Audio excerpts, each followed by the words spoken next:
जोहार, आप देख रहे हैं झारखंड पब्लिक न्यूज, जहां मिलती है आपको झारखंड की हर छोटी बड़ी खबर। सबसे पहले मैं हूं लक्ष्मी और लेकर आई हूं आज की 25 बड़े खबरें जो आपके लिए जानना बेहद जरूरी है। ऐसे न्यूज से अपडेट रहने के लिए हमारे चैनल को जरूर सब्सक्राइब कर ले। अबवा आवास योजना।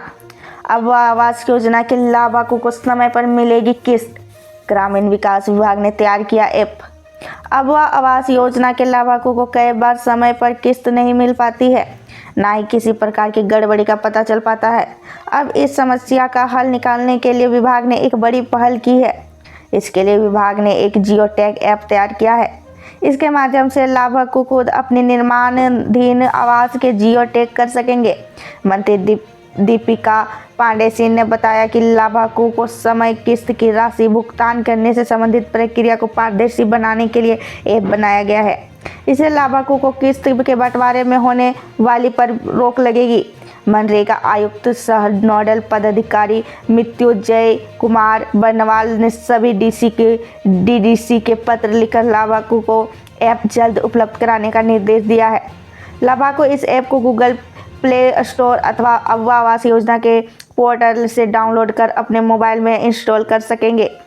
डाउनलोड करने के बाद लाभार्थियों को मोबाइल पर OTP प्राप्त होगी। ऐप के माध्यम से जियो टैग करने के लिए सभी लाभार्थियों को अपना मोबाइल नंबर पर लॉगिन में अपडेट करना अनिवार्य होगा। वित्त मंत्री निर्मला सीतारमण ने किसानों को दिया बड़ा तोहफा। झारखंड के 21 लाख से अधिक लोगों को मिलेगा लाभ। वित्त मंत्री निर्मला सीतारमण ने किसानों के लिए बड़ी घोषणा की है। सबसे बड़ा ऐलान उन्होंने किसान क्रेडिट कार्ड लिमिट पर किया है।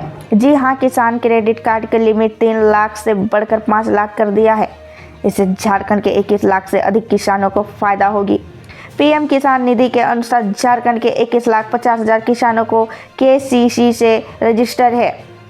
वित्त मंत्री निर्मला सीतारमण ने बजट की शुरुआत में किसानों के लिए 2 बड़े ऐलान किए। पहली घोषणा प्रधानमंत्री धन धान्य योजना को लेकर किया गया है।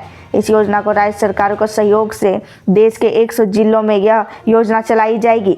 इस योजना के लिए उन जिलों को चुना जाएगा जहां कृषि उत्पादन कम है। इस योजना से देश के 1.7 करोड़ किसानों का फायदा होगा। सक्षम आंगनबाड़ी केंद्र और पोषण 2.0 का झारखंड के 3.90 लाख कुपोषित बच्चों को गर्भवती महिलाओं को मिलेगा लाभ। 2.0 वित्त मंत्री निर्मला सीतारमण के बजट में झारखंड के लिए अलग से कोई घोषणा नहीं है, लेकिन एक ऐसे कार्यक्रम की शुरुआत की घोषणा की है जिसका फायदा लाखों बच्चों और महिलाओं को मिलने वाला है। आम बजट 2025 में केंद्रीय वित्त मंत्री ने सक्षम आंगनबाड़ी केंद्र और पोषण 2.0 कार्यक्रम की घोषणा की है। इस योजना का लाभ झारखंड के उन 3.90 लाख बच्चों को मिलेगा जो कुपोषण का शिकार है। साथ ही लाखों गर्भवती महिलाओं को भी इस योजना का लाभ मिलेगा। वित्त मंत्री निर्मला सीतारमण ने शनिवार को संसद के केंद्रीय बजट 2025-26 पेश करते हुए कहा कि देश की प्रगति के तीसरे इंजन विकास के निवेश, लोगों को निवेश, अर्थव्यवस्था में निवेश और नवाचार के क्षेत्र में निवेश को समाहित करता है। वित्त मंत्री ने कहा कि लोगों में निवेश के हिस्से के रूप में आम बजट में सक्षम आंगनबाड़ी और पोषण 2.0 कार्यक्रम के तहत पौष्टिकता सहायता के लागत मानकों में वृद्धि करने का प्रस्ताव है। नक्सलियों की साजिश नाकाम। दूधिया जंगल से मिला 8 किलो का लैंडमाइन और देसी कट्टा। झारखंड में पुलिस ने प्रतिबंधित भाकपा के नक्सलियों की बड़ी साजिश नाकाम कर दी है।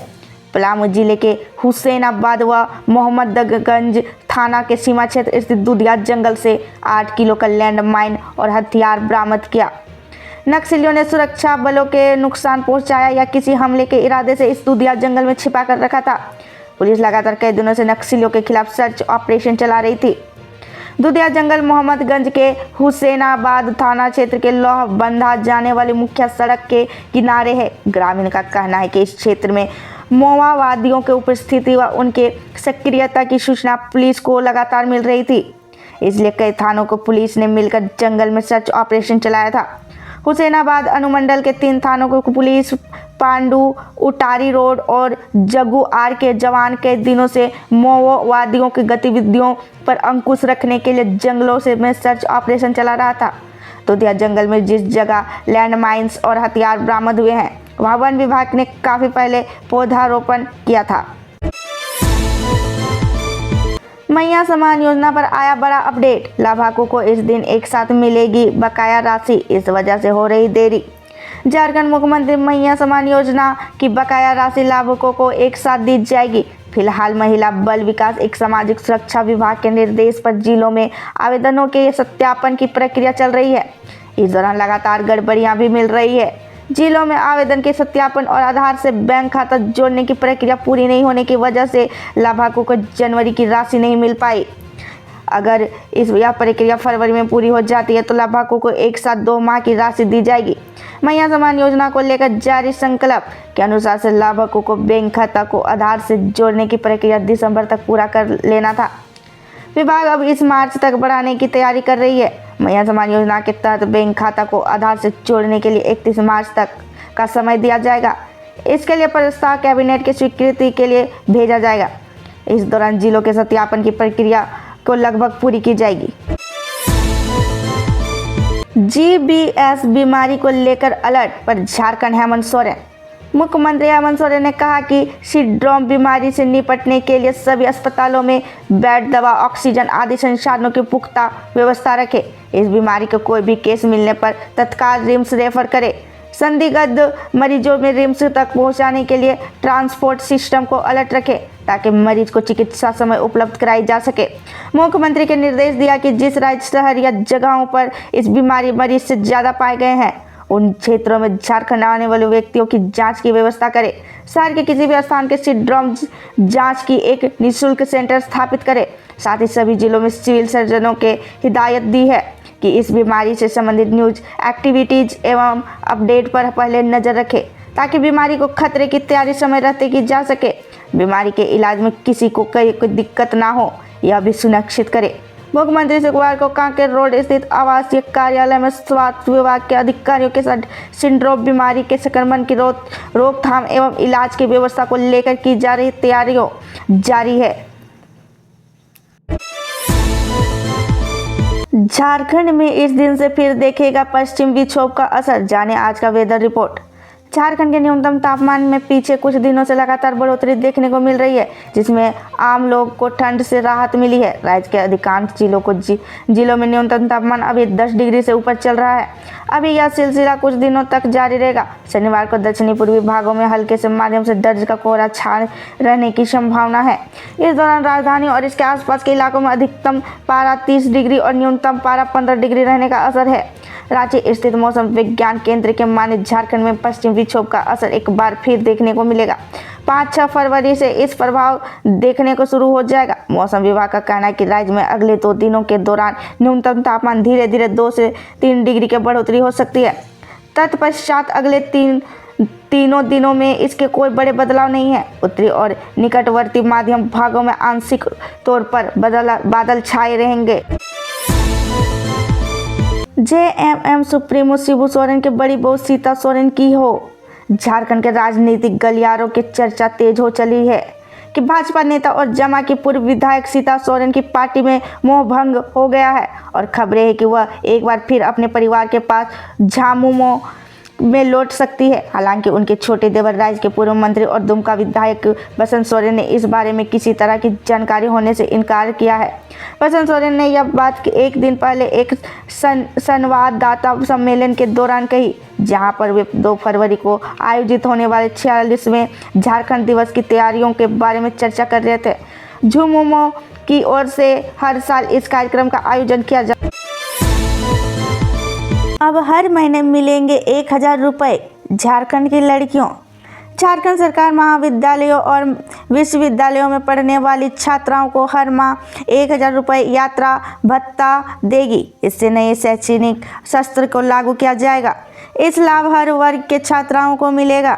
उच्च और तकनीकी शिक्षा विभाग इससे जुड़ी योजना का प्रस्ताव तैयार कर रहा है।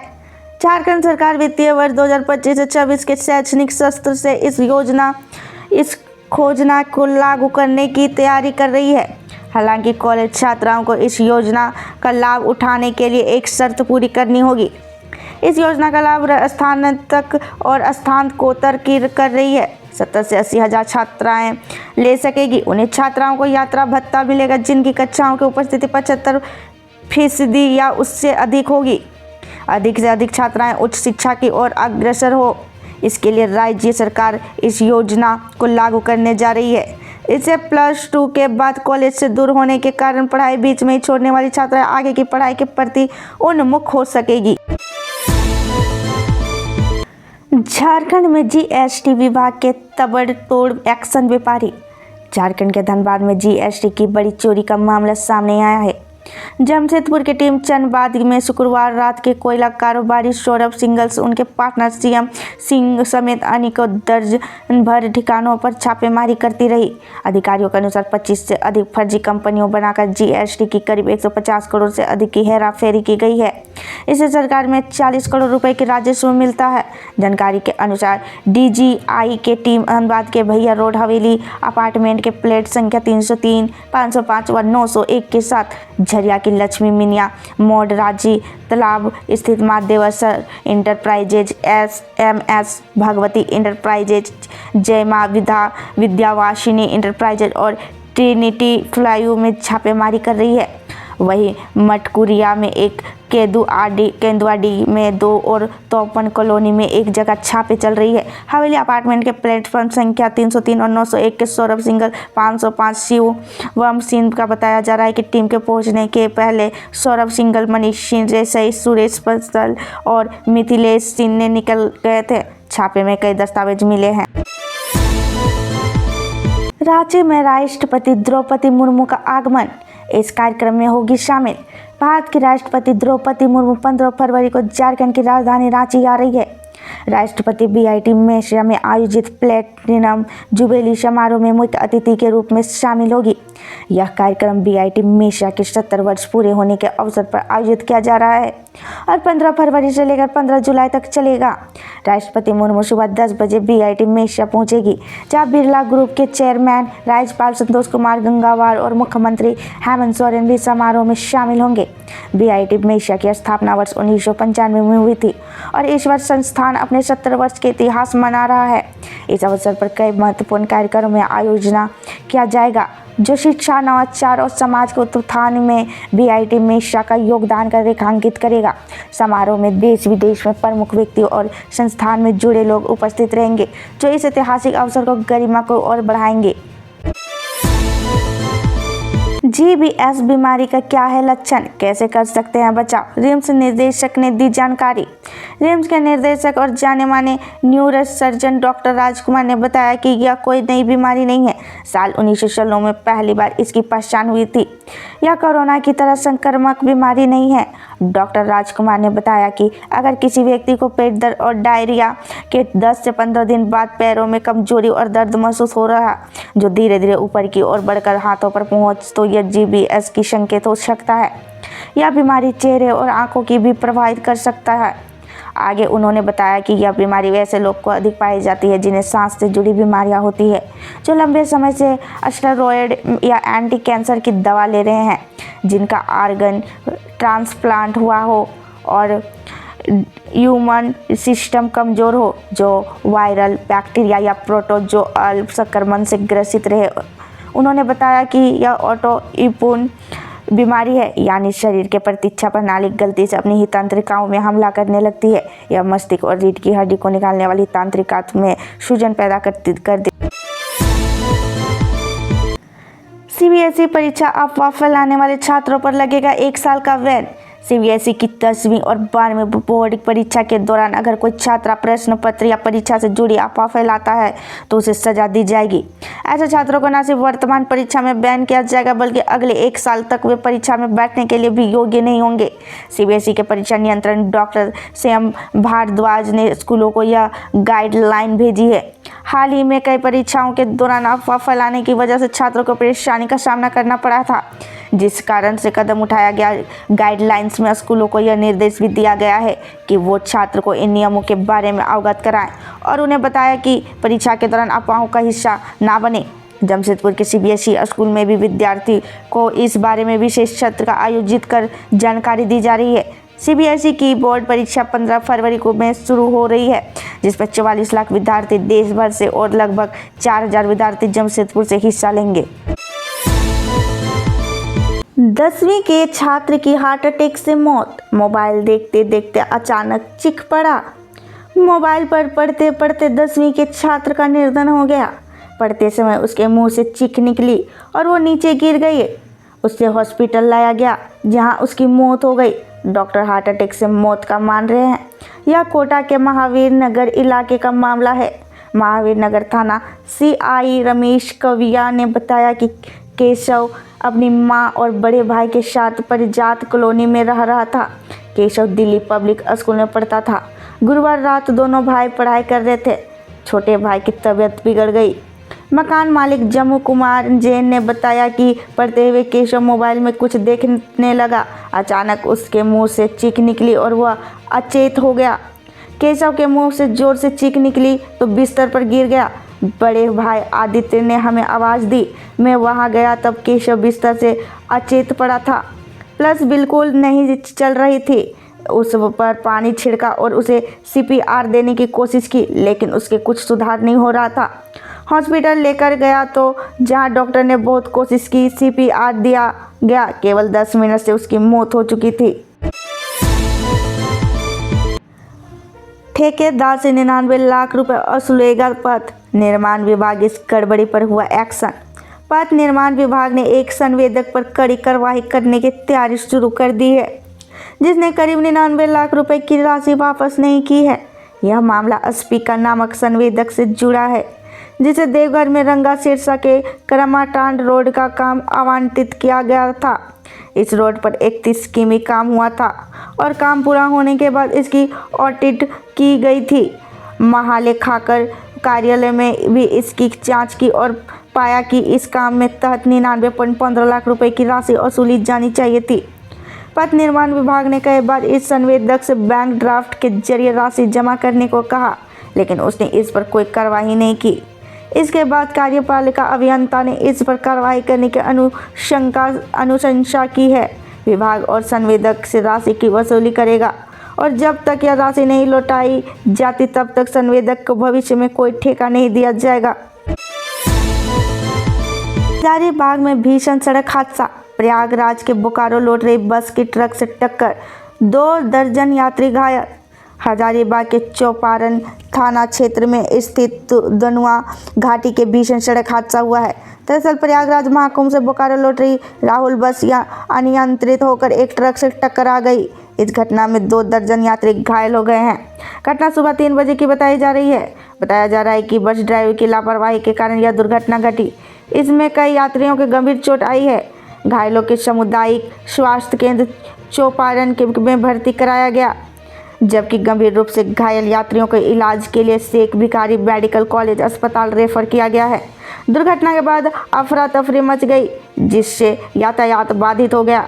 बता दें कि कुंभ मेले के कारण बीते 72 घंटों के चोरदाहा क्षेत्र में NH2 पर लंबा जाम लगा हुआ है। इस वजह से वाहनों की लंबी कतार लग गई है।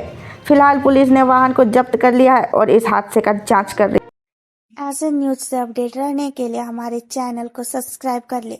फिर मिलते हैं अगले दिन नए न्यूज के साथ।